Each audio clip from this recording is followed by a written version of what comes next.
day 111. Just want to check. Yep. Alright, I just crossed the Daintree River. That's the ferry that brought me across.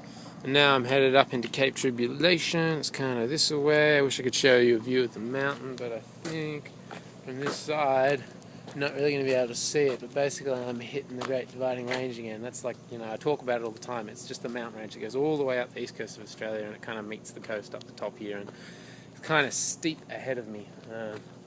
Anyway, whatever. I'll have a change of terrain. But funnily enough, alright, so I've come 30k so far, and I've got 35 to do to get to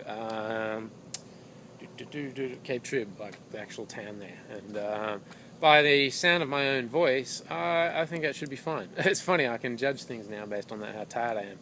I'm certainly feeling really sore for some reason. That might be like a combination of all sorts of things.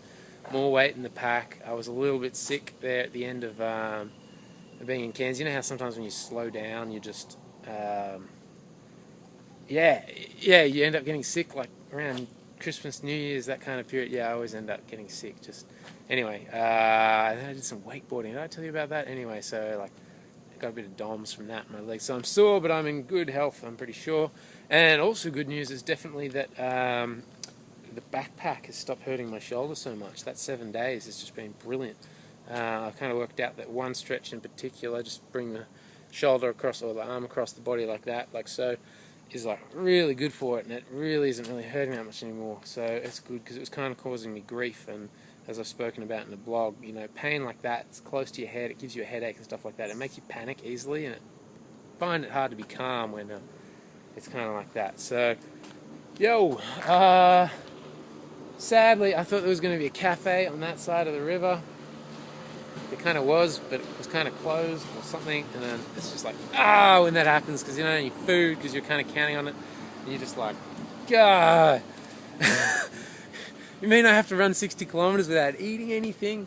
You're kidding me. Oh well, and then, just sort of don't worry about it, but then, in an instant of not worrying, I'm very glad I didn't stop and rest on that side of the river, because it's not that there's a cafe on this side, but check this.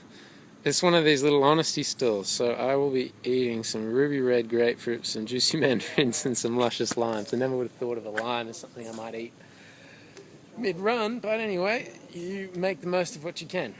Alright, and the last thought for the day, I was kind of getting this vibe, I was feeling this morning, that a lot of people, my own parents included, all sorts of people would think that I've kind of got this in the bag, like, Rudd's going to make it to the Cape, it's happening in 20 days time, he'll be home before we know it, and blah blah blah, he's shown it, he's trained hard, I've said that myself, and he'll be able to do it, but